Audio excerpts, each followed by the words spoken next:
Shalom Leculan, shalom a todos. É uma satisfação muito grande estar com vocês para mais um estudo de um pedacinho da Torá. Quero pedir ao Eterno que abençoe você, tua casa, tua família, toda a tua parentela, e também pedir que Ele ilumine os passos de todos aqueles que estão no caminho de Techuvá ao redor do mundo, né? Hoje vamos estudar o último trecho do livro de Bereshit. Então, faremos um pequeno estudo hoje e convido vocês para no próximo Shabá, e Mircea Hashem, se o Eterno assim permitir, vocês acompanhem aqui no canal com o Moré Marcos Felipe os detalhes dessa paraxá, uma paraxá muito rica, uma paraxá que traz muitas profecias, né, as bênçãos de Yaakov e seus filhos, enfim, uma paraxá que vai com certeza tocar o coração de todos vocês. Eu peço então que vocês abram o seu coração para que possamos iniciar o nosso estudo de hoje. Nosso estudo vai ser de apenas alguns trechos do livro de Bereshit, mas eu quero trazer para vocês uma discussão de alguns números que estão escondidos e relações que estão escondidas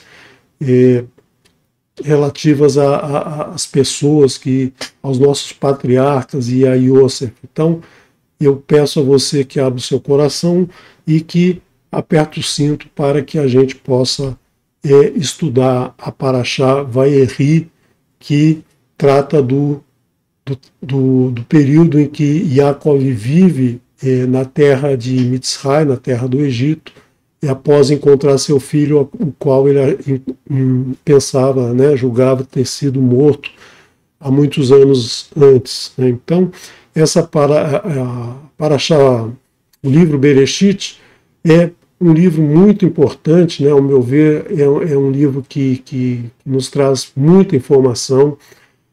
Muitos sábios consideram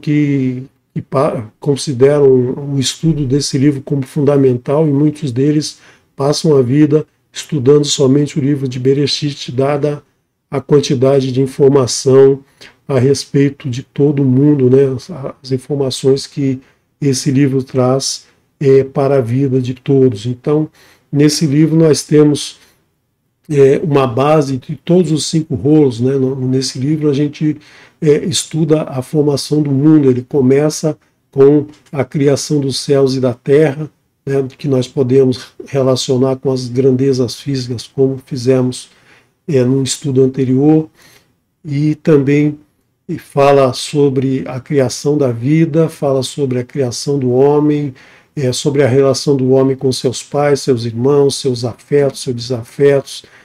Aparece então o amor ao poder, o amor ao dinheiro, o amor à idolatria. Então muitas coisas acontecem nesse livro que são a base da vida do ser humano e da busca do ser humano pelo encontro com o eterno caminho de Techuvá. Então é um livro muito, muito importante, e ele nos traz alguns dados muito interessantes. Por exemplo, ele é escrito em 50 capítulos. Nós vamos ver em Shemot que são necessários 50 dias desde a saída, desde o êxodo do Egito, até a entrega das tábuas com os 10 pronunciamentos, né? Essas tábuas, então, essa entrega simboliza a entrega da Torá. É a partir daí que Moshe escreve os 5 livros da Torá. Também nós temos que esse livro é estudado em 12 semanas, em 12 shurim, em 12 Shabbatots, que nós estudamos aqui no canal. São mais de 80 horas de filmagem, de estudos que nós temos, juntando o pedacinho da Torá, o momento do hebraico e as Parashá Shavua, os estudos semanais. Nós já temos mais de 80 horas de estudo que estão disponibilizados nas playlists. Então, é um livro que é muito importante, é um livro que ainda temos muito que descobrir nele. Por isso, eu recomendo que vocês continuem estudando, continuem no próximo ano, 5.783, retomem como fazemos anualmente, reinicie o estudo em Bereshit, porque vocês certamente vão descobrir, vão aprofundar os conhecimentos que obtiveram até aqui e vão certamente descobrir novas informações, novos ensinamentos do Eterno, porque esse livro, cada palavra, cada letra, traz muitos ensinamentos. E eu quero trazer para vocês, então, não um estudo sobre essa paraxá especificamente, vou deixar para o Moré Marcos Felipe detalhar esse estudo. Eu quero trazer para vocês algumas evidências matemáticas que aparecem no livro do Sefer Bereshit, principalmente no que diz respeito ao tempo de vida dos nossos patriarcas, Abraham, Isaac e Yaakov, né, os nossos 3 patriarcas, e também sobre a pessoa de Yosef. Yosef foi muito importante, como nós vimos, porque através da interpretação dos sonhos do faraó, né, com a graça do Eterno, ele teve a sabedoria de garantir a sobrevivência de todo aquele povo que então vai dar origem à caminhada de Moshe, né, a caminhada que esse povo todo vai fazer para sair do Egito e chegar à Terra Prometida. Então, Yosef não é considerado um patriarca, mas ele tem um papel muito importante sobre todo o desenvolvimento da família israelita, né?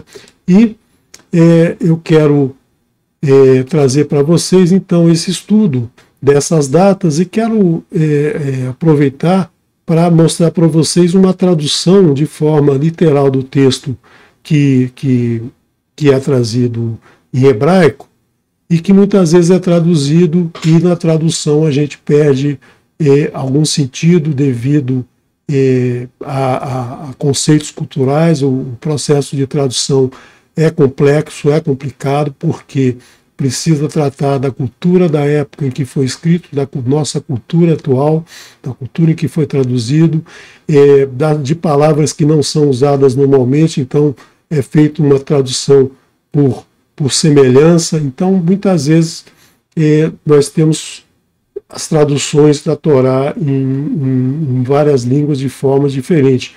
Mas o que é comum, o que todos têm que traduzir da mesma maneira, é a data, né? Ou os números. Então, os números são apresentados assim: Abraão viveu 100 anos, 70 anos e 5 anos.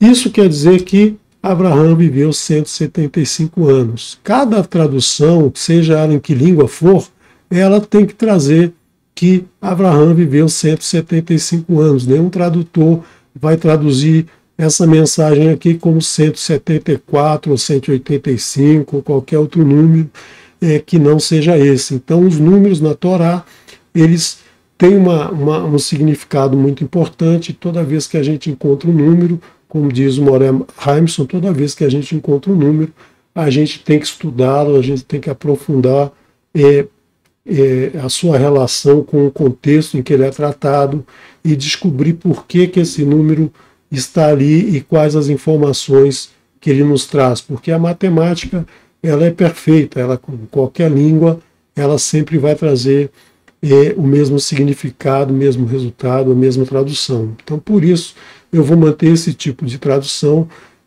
mas vocês podem, então, consultar o seu livro em Bereshit 25:7 e vai verificar, então, como esse texto foi traduzido. Da mesma maneira, Isaac. Isaac viveu 100 anos e 80 anos, ou seja, ele viveu 180 anos. Então foi uma vida bastante longa e eu acredito que vocês, como eu, sempre acham estranho essa quantidade de anos que as pessoas viviam nessa época, né? Que dirá Adão, que viveu 930 anos, Metushelá, que viveu 960 e tantos anos. Então, são muitos anos de vida, né, que a gente hoje não tem capacidade de entender por que e como essas pessoas viveram tantos anos, né? E Yaakov viveu, então, 17 anos no Egito, né? Nós vamos ver aí nessa paraxá no estudo do Shabat, que Yaakov vive na terra de Mitzrayim, no Egito, 17 anos, totalizando então a sua vida 147 anos, né? Quer dizer, um número bastante diferente, né? Porque enquanto Abraham foram 175, Isaac 180, são números que a gente entende mais facilmente, que são números múltiplos de 5. Nós estamos acostumados a entender as datas natalícias, né, com múltiplos de 5. A gente sempre comemora mais quando faz 40, 50, 60 anos, 30 anos, 20 anos, 15 anos, né? Quando as meninas fazem a festa de debutante, passam a ser mocinhas. Então, são sempre datas relacionadas com o número 5, são mais interessantes de estudar. E Yaakov teve uma vida de 147 anos, um número que aparentemente é bastante estranho, e nós vamos ver que tem um significado muito importante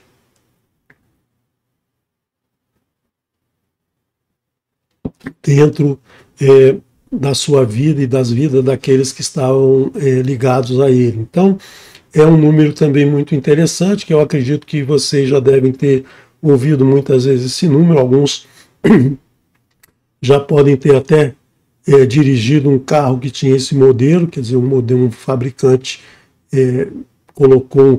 criou um carro que tinha esse modelo, né? Era um carro que o modelo era 147.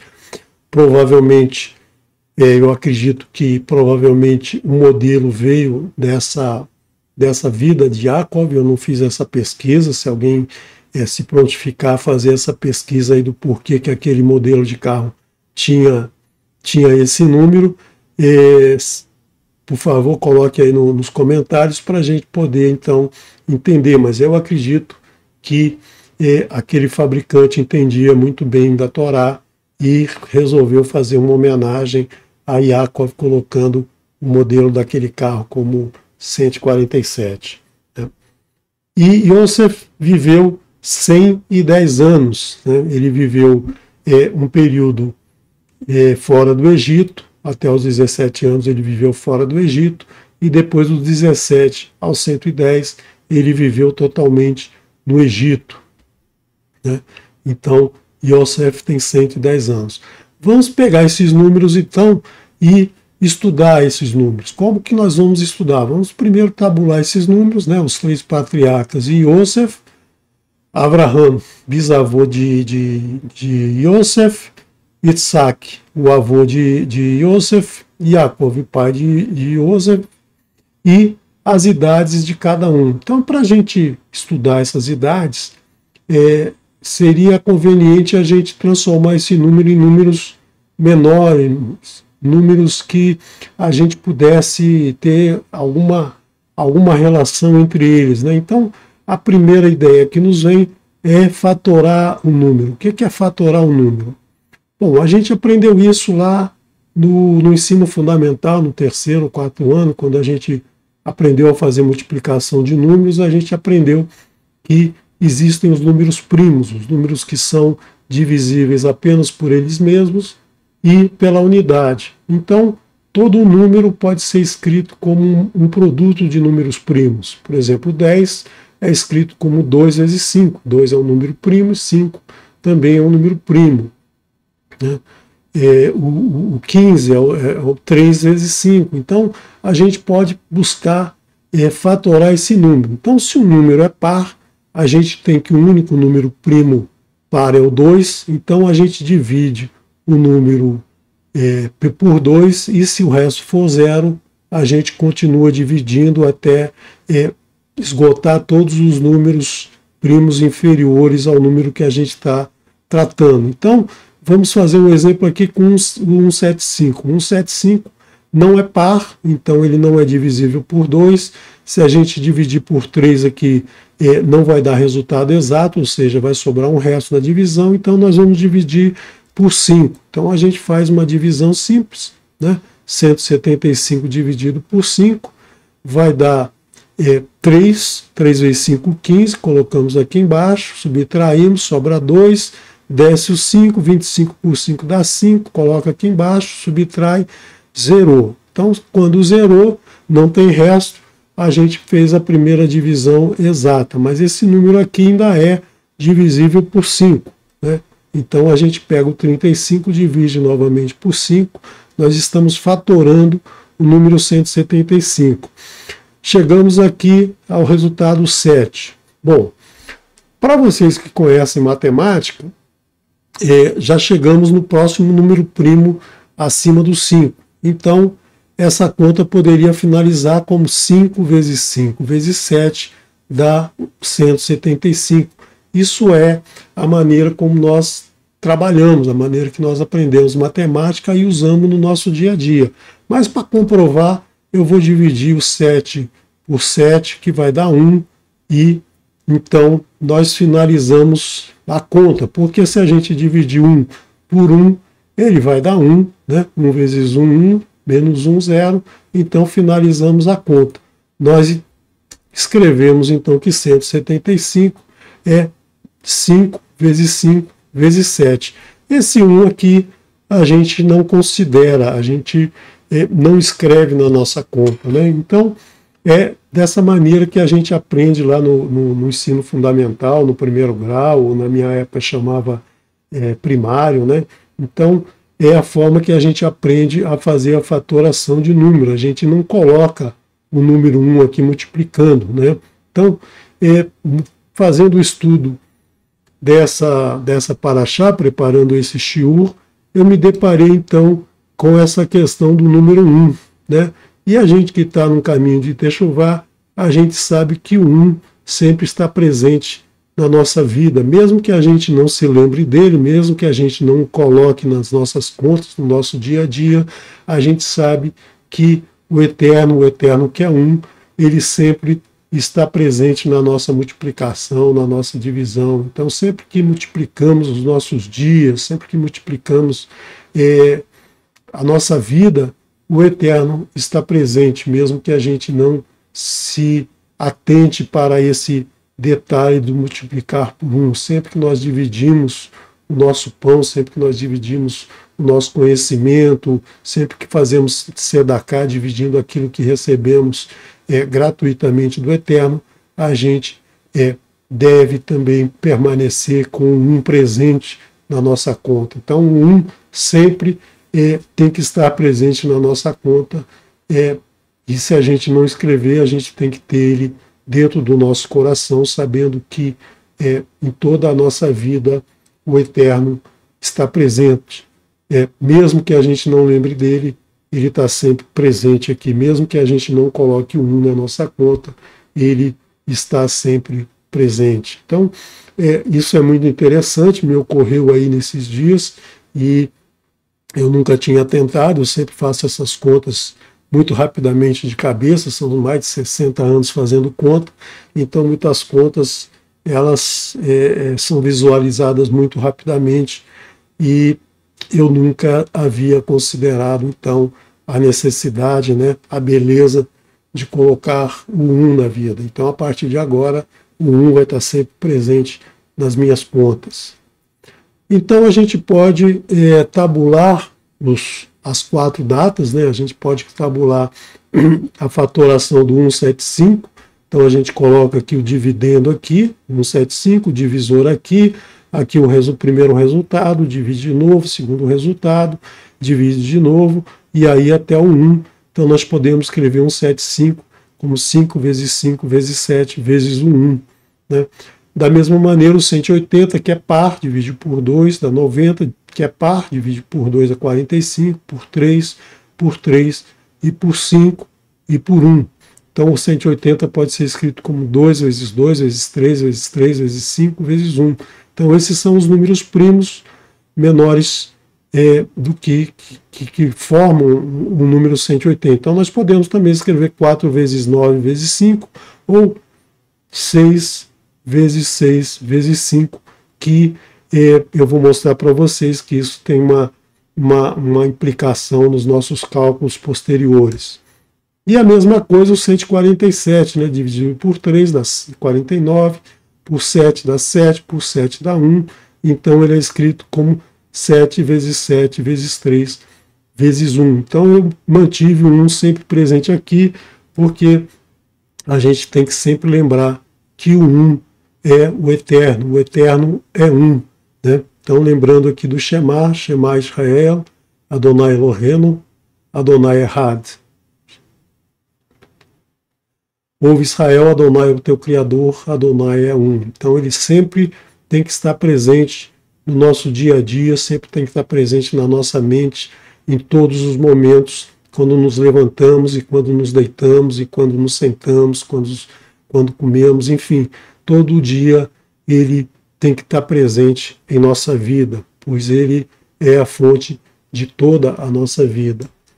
E arranjando esses resultados numa tabela, a gente encontra uma coisa assim, que tem uma simetria muito bonita. Né? O pessoal que gosta de matemática gosta de colocar números assim que tem uma estética, uma beleza estética, assim, por exemplo, 5 vezes 5, 6 vezes 6, 7 vezes 7. Né? Então, são números que têm uma aparência agradável. Aqui nós temos 7, 5, 3, que são 3 números primos. Então, essa apresentação aqui, ela é bonita, mas além de bonita, ela nos traz algumas informações interessantes. Por exemplo, essa aqui é a idade de Abraham, a idade de Isaac e a idade de Jacob. E esses números aqui, então, foram obtidos na fatoração.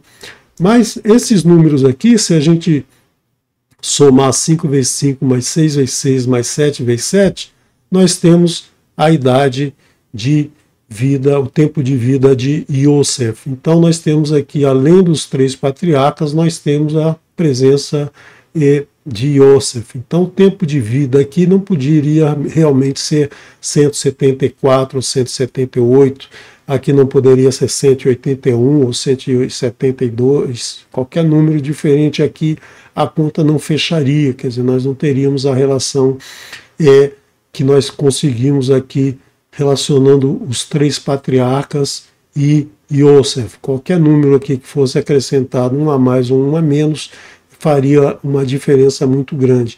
E além disso, nós temos aqui os 753, né, que são números primos, né, em ordem, os 3 primeiros números primos ímpares, que estão em ordem. Nós já vimos lá na Parashá Hayei Sará, a vida de Sara, que a gemátria do nome Avraham é 248, 1 mais 2 mais 200 mais 5 mais 40. Então isso aqui dá 248.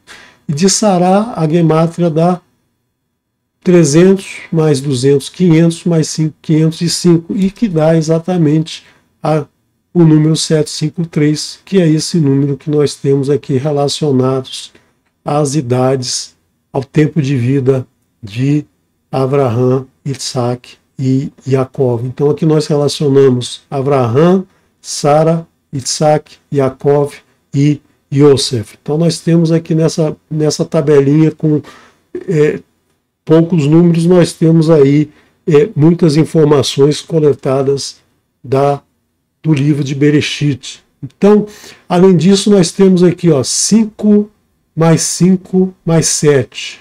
Né? Aqui nós temos então esse 5 mais 5 mais 7, que dá o total de 17. Né? 17, em Bereshit, nós vimos que Yosef viveu com seu pai, na terra de seu pai, na casa de seu pai, até os 17 anos. Né? Aos 17 anos, então, ele foi vendido pelos seus irmãos para os ismaelitas, que o levaram para o Egito, que foi vendido, então, para Potifar.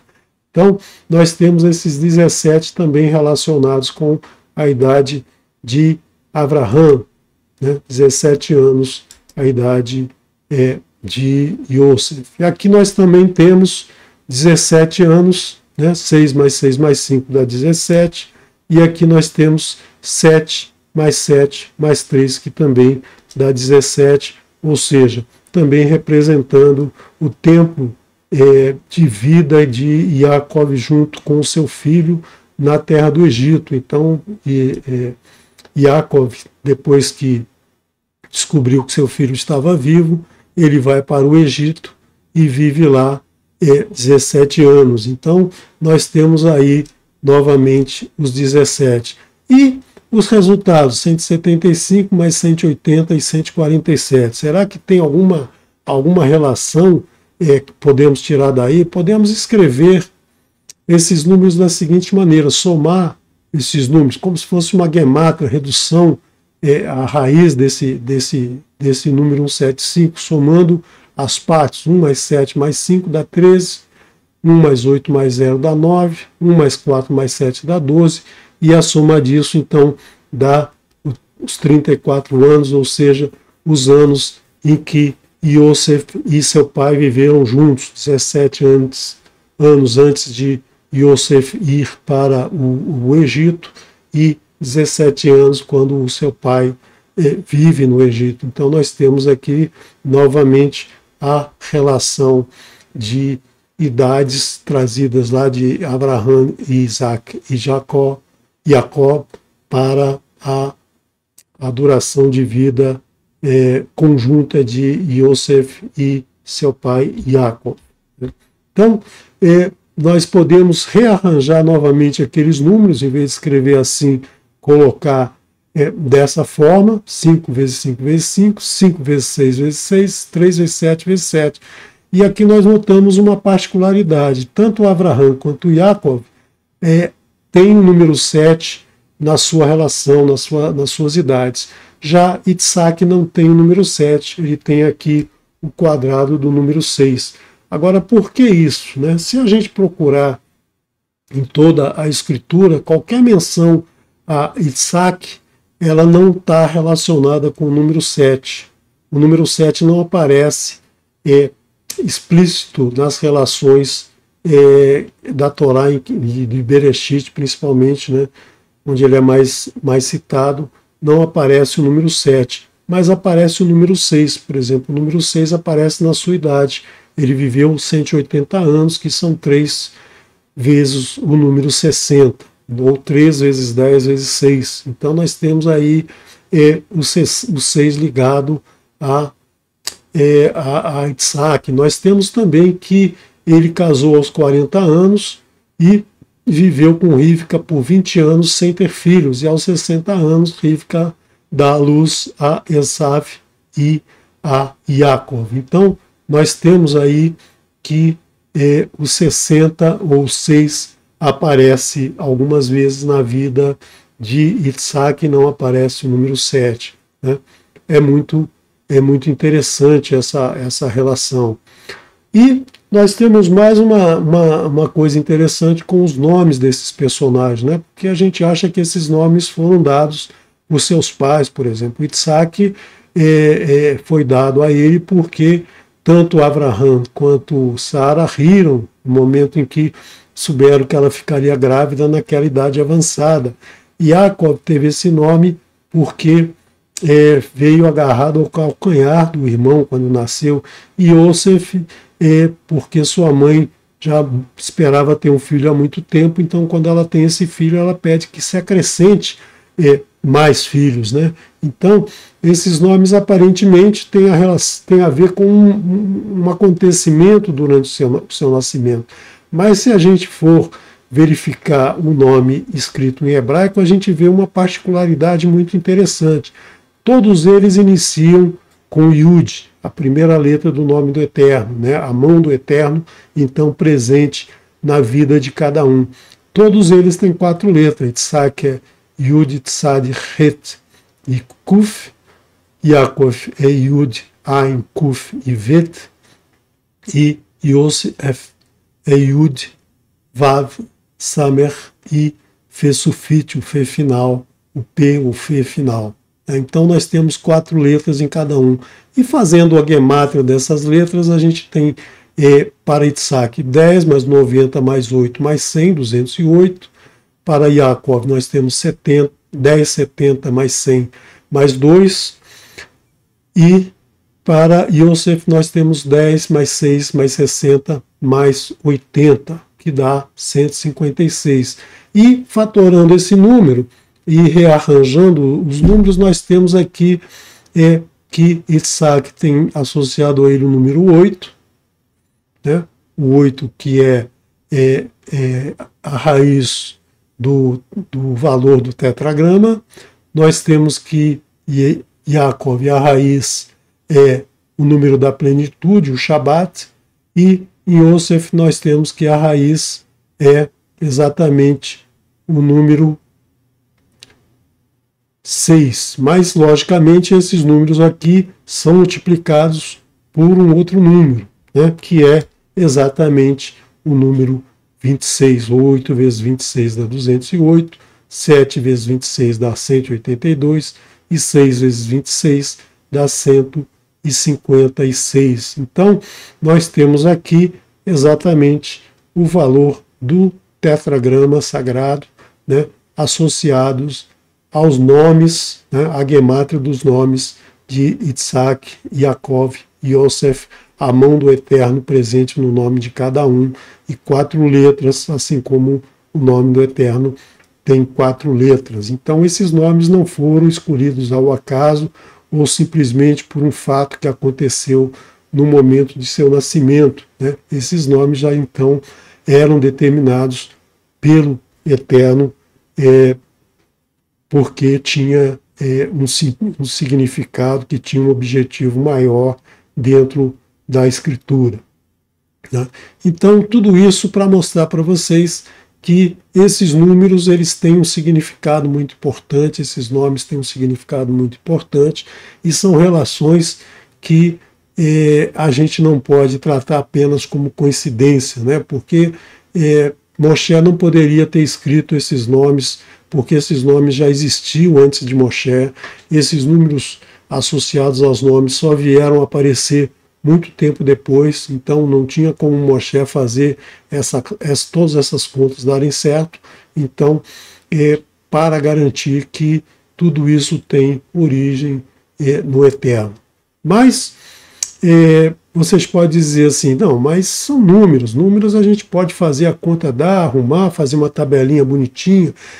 Mas eu quero trazer para vocês, então, mais uma comprovação, que é a razão áurea. Nós discutimos lá na Parashá Noach, nós discutimos um pouco sobre a razão áurea, né? A razão que está presente em várias áreas da nossa vida, está presente em todo o universo, desde as partículas atômicas até as galáxias. Então, o que é essa razão áurea, né? Quando você tem um segmento de reta, divide ele num ponto, de forma que o menor trecho dividido pelo maior é igual ao maior dividido pelo segmento total. Então, fazendo essa conta aqui, nós chegamos nesse número φ, que é 1,61803399887, e vai embora porque esse número é um número que a gente chama de irracional, ou seja, um número que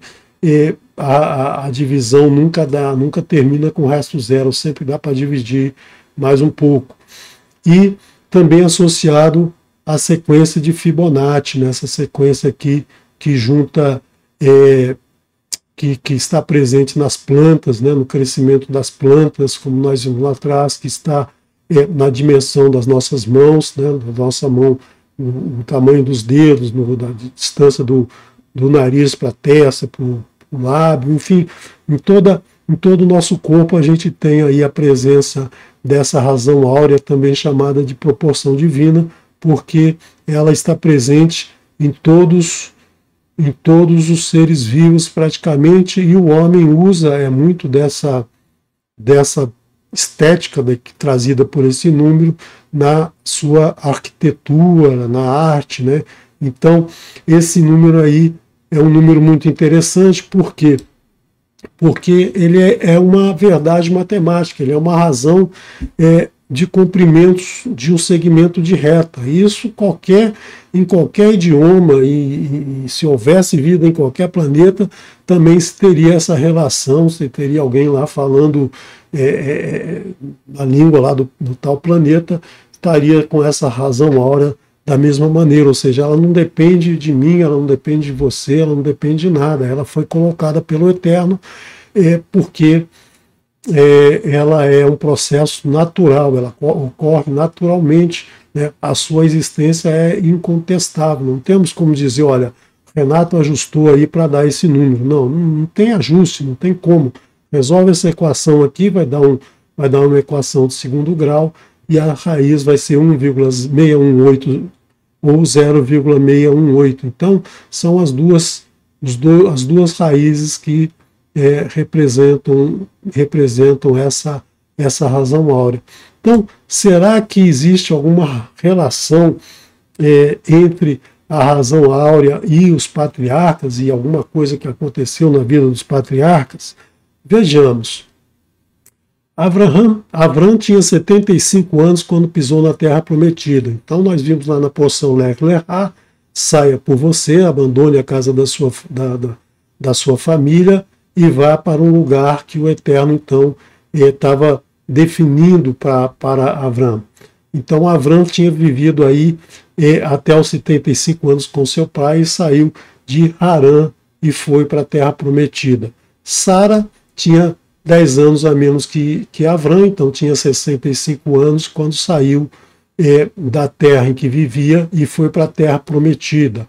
Então, 75 anos de Avram e 65 anos de Sara formam 140 anos, ou seja, 140 anos foi a soma da idade em que eles viveram na terra de seus pais, até o momento em que eles vão, então, para a Terra Prometida.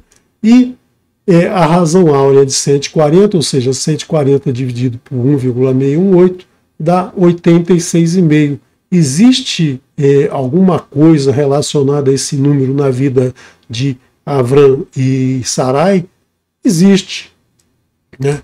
Sarai era estéril e ela então propõe que Avram se deite com Agar, a sua serva egípcia, e ela então lhe deu um filho que será considerado filho de Avram e Sara. Então, nesse momento, quando Agar dá à luz a Ismael, Avram tinha 86 anos. Né?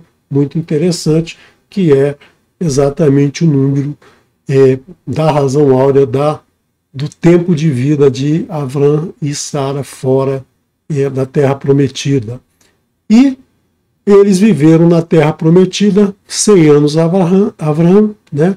Que Avraham viveu até os 175 anos, então 75 anos fora, 100 anos na Terra Prometida, e Sara viveu 127 anos, e então se ela viveu 65 fora, ela viveu 62 anos na Terra Prometida, que soma 162. E 162, a razão áurea é 100.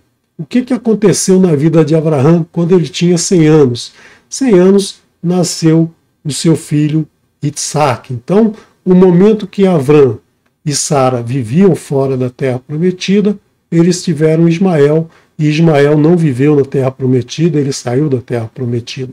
E quando ele tinha 100 anos, ele teve o filho Isaac, né? E esse 100 anos é a razão áurea do tempo de vida que ele e Sara viveram na Terra Prometida, e Isaac nunca deixou a Terra Prometida. Então, a relação entre Terra Prometida e Isaac e a relação entre fora da Terra Prometida e Ismael. Então, esses números representam uma relação áurea que não tem como a gente dizer que isso foi ajustado, que isso foi uma coincidência grande na vida do nosso patriarca Avraham e da nossa matriarca Sará.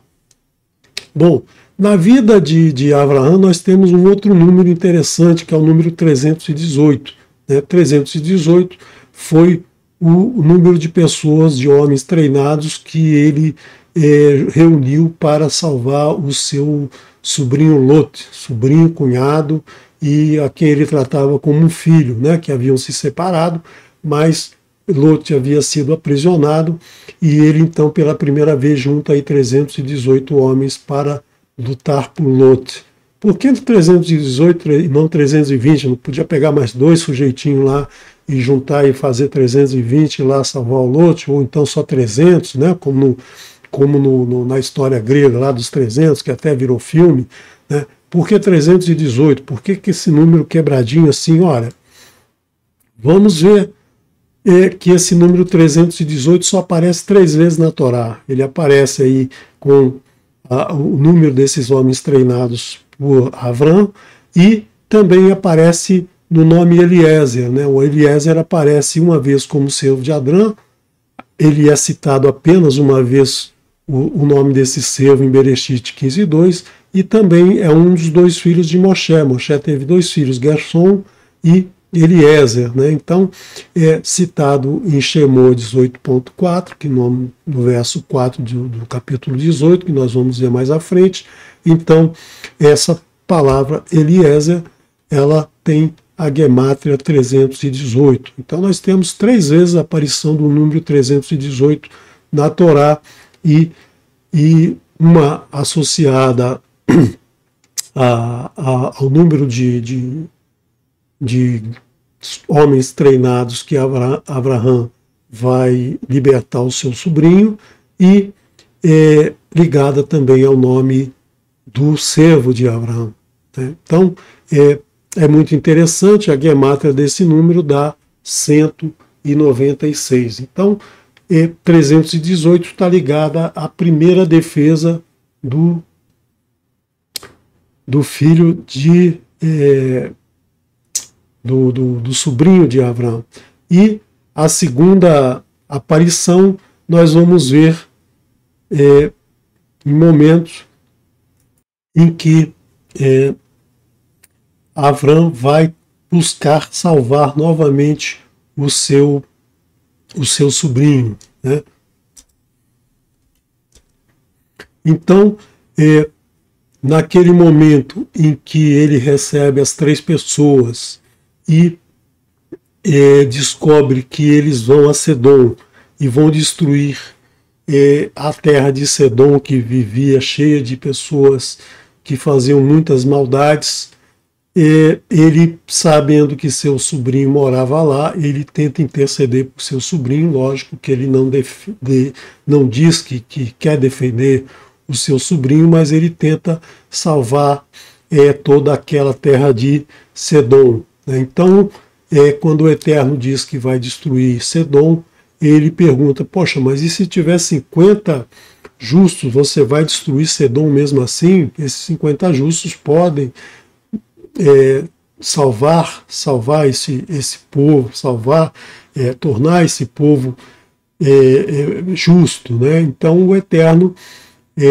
concorda com Avrão, concorda que se tiver 50 justos, ele não vai destruir Sedom, porque o Eterno sabia quantos justos existiam naquela terra, o Eterno sabia de tudo que acontecia naquela terra, mas quando Avrão tenta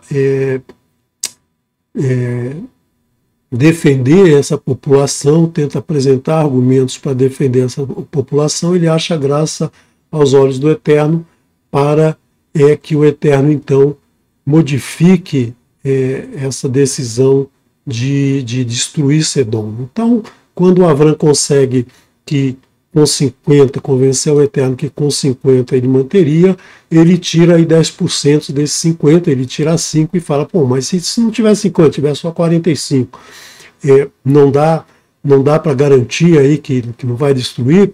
Aí o Eterno fala: não, então se tiver 45 eu não vou destruir. Aí, já que ele tirou 10%, ele tira um pouco mais, ele tira uns 12% aqui e baixa para 40%. Bom, se não tiver 45%, porque Abraão estava negociando porque ele não sabia quantos justos, ele não conhecia o povo desse lugar a ponto de dizer: olha, tem 40 justos lá, ou tem 30, ou tem 20, né? Ele vai negociando, tentando baixar até um número, como nós vamos ver, um número que ele conhecia. Então, não tem 40, aí ele baixa, aumenta um pouquinho mais a diferença, né? Ele aumenta e tira mais 25%, e aí pergunta se com 30, se não tiver 40, mas tiver 30, o Eterno vai preservar a vida do povo de Sedom. Aí o Eterno diz que vai, se tiver 30 justos lá, se ele encontrar 30 justos, ele vai preservar. Então ele aumenta aqui a diferença, ele já tira mais 60%, né? Então ele tira aqui ele pede, pergunta ao Eterno se não tiver 30, mas tiver 20, se o Eterno então vai garantir a sobrevivência de Sedom. E o Eterno concorda, então ele faz o quê? Ele vai para o checkmate. Ele vai então, por quê? Porque ele sabia que 10 justos ele conhecia lá. Ele conhecia Lot, ele conhecia a mulher de Lot, 3 filhas casadas e seus 3 maridos, né? 3 maridos, e 2 filhas solteiras. Ele tinha então dá para ver, né? Dá para ver que ele tinha 10 Lot, sua mulher, suas 3 filhas, os 3 maridos e as 2 solteiras. Ele não sabia que uma filha já havia sido morta pelos ímpios lá de Sedom. Ele não sabia também que os 3 genros de Lot eram 3 pessoas ligadas lá à impiedade de Sedom. Então ele não pôde baixar esse número para 4, porque se ele tivesse baixado para 4, ele teria chegado nos 4 justos, que eram Lot, sua mulher e suas 2 filhas. Então ele permaneceu no 10, e aí Sedom foi destruída. Então, se a gente somar aí 50 com 45, com 40, com 30, 20 e 10, nós vamos ter 195, um número muito próximo lá do 196, que é a razão áurea dos 318, o número associado à primeira defesa de Lot por Abraham, e a segunda defesa de Lot foi também a razão áurea do número encontrado lá na primeira defesa. Então essa relação entre Abraham e Lot, ela apresenta uma razão áurea entre elas, né? E aqui o artista desenhou aqui a mulher de Lot, que se virou para certamente esperar as outras filhas que viessem, as outras 2 filhas, e aqui a filha de Lot já carregando um jarro de vinho, onde ela vai embebedar o pai e dá origem aí às 2 tribos, né? Que a gente sempre quis saber como é que Lot bebeu aquele vinho e ficou bêbado daquele tanto para ter tido relação com as filhas, né? Para ter os filhos Moabe e Amon, né? Então, o artista desenhou aqui as 2 filhas e o jarrinho de vinho. Então, nós temos aqui a relação entre as 2 defesas de Lot. E com Yaakov, será que existe alguma relação áurea, alguma razão áurea ligada à vida de Yaakov? Né? Nós vimos já que existia entre Abraham e Isaac, Abraham e Ismael, Abraham e Lot, e agora nós vamos mostrar uma relação muito interessante entre Yaakov e a relação e a razão áurea, né? Yaakov viveu 147 anos, né? Então, 147 anos, a razão áurea é 90,9.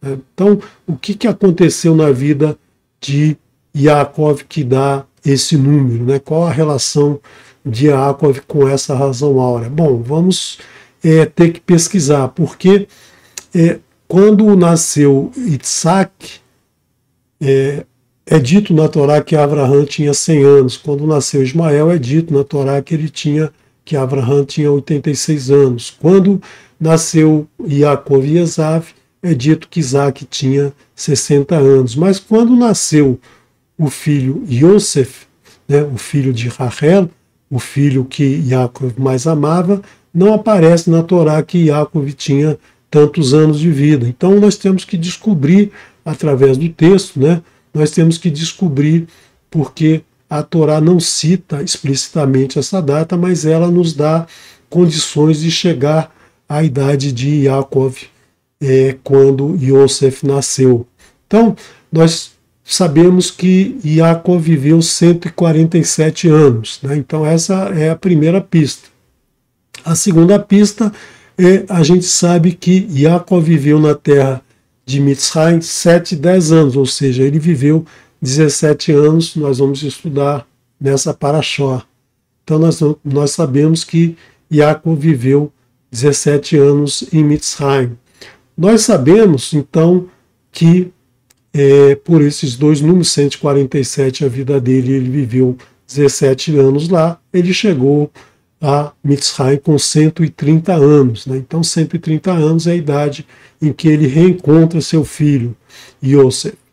Agora, a gente sabe também que Yosef pediu para os irmãos levarem seu pai para lá, porque ainda haveriam 5 anos de fome. Eles estavam entrando no 3º ano de fome, já tinham passado 7 anos de vacas gordas, 7 anos de fartura e 2 anos de vacas magras ou 2 anos de carestia. Então faltavam 5 anos ainda.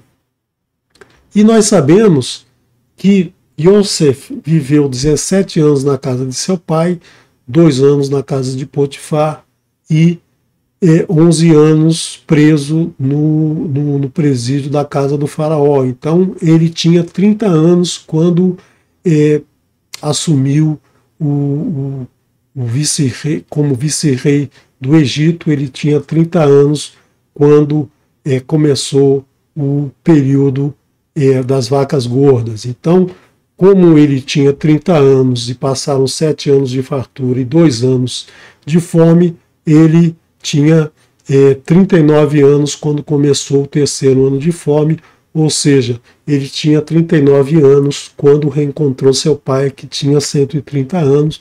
Então, fazendo essa continha rápida, nós sabemos que Yaakov tinha 91 anos quando Yosef nasceu.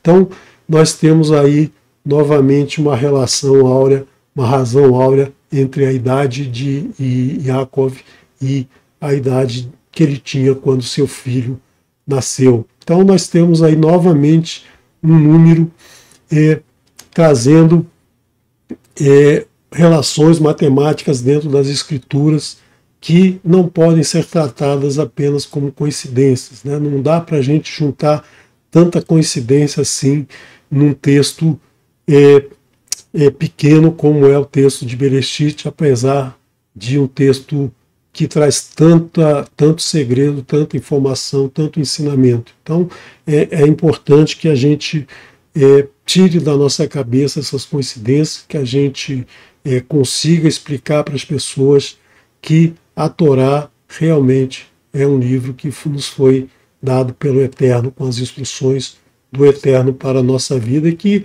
além de saber dessas coincidências, que a gente tenha certeza que esses números, eles nos trazem uma certeza de que tudo que está na Torá tem uma verdade, tudo que está na Torá é verdadeiro.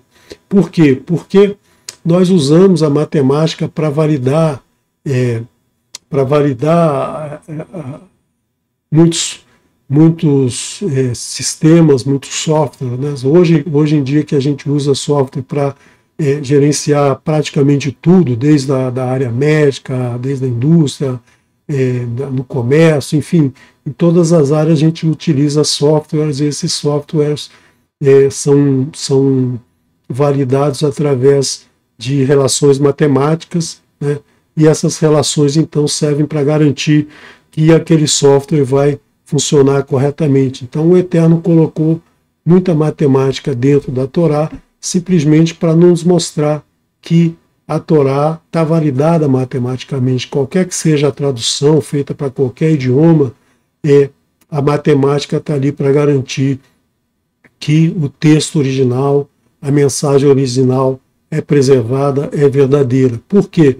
Porque a matemática é apenas uma ferramenta. A gente tem que lembrar que nós usamos a matemática aqui simplesmente para mostrar que essas relações elas são verdadeiras, né?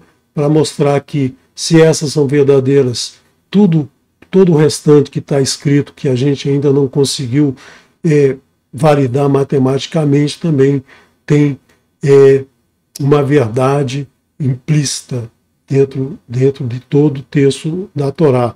Porque a ferramenta, ela simplesmente serve para isso. Nós não vamos dizer que a Torá é um livro de matemática. Não, não é essa a ideia. A ideia é dizer que é uma ferramenta que validou as datas, que validou o tempo de vida, que não são apenas coincidências. Porque é como um pintor que pinta um quadro, né? Você compra o quadro pronto, você não sabe que pincel que ele usou, como é que foi isso, mas você sabe que alguma ferramenta foi usada ali, algum tipo de ajuste foi feito para que ele conseguisse fazer aquela obra. Então, quando você tem uma obra de arte, quando você admira uma obra de arte, você não está preocupado lá se ele usou um pincel de qual largura, que tipo de cerda que tinha no pincel, que material era feito o pincel, né? Você simplesmente admira a obra e observa a obra. Então é assim que nós temos que fazer com a Torá. Nós temos que estudar, aprender, praticar a Torá, independente de toda essa matemática aí que eu venho trazendo para vocês. Por isso que o nosso estudo aqui é um pedacinho da Torá, não é um estudo da Torá como nós vamos ter no Shabat, como nós fazemos sempre no Shabat. Tá?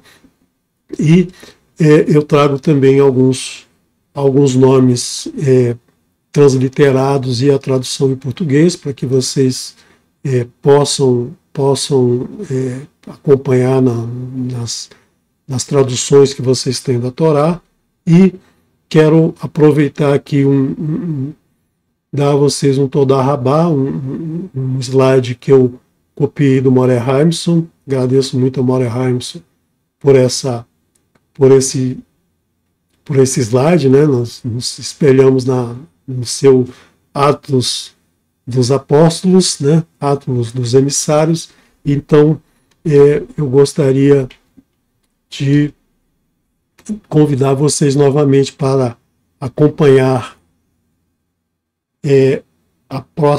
no próximo Shabat o estudo detalhado dessa paraxá. Quis trazer apenas para vocês alguns números, algumas datas que eu acho que são importantes, porque muita gente me pergunta, mas por que os caras viviam tanto tempo? Por que Isaac viveu 180 anos? Por que Jacó viveu 147 anos? Né? Por que são esses números assim tão... De onde vem isso? Né? Então a gente vê que são números que guardam uma relação entre si, guardam uma relação com o contexto em que eles são tratados. Então é importante que a gente tenha claro isso em mente, né? Tenha claro que a matemática pode ser usada para validar esse texto, mas que o mais importante é a gente estudar e praticar a Torá.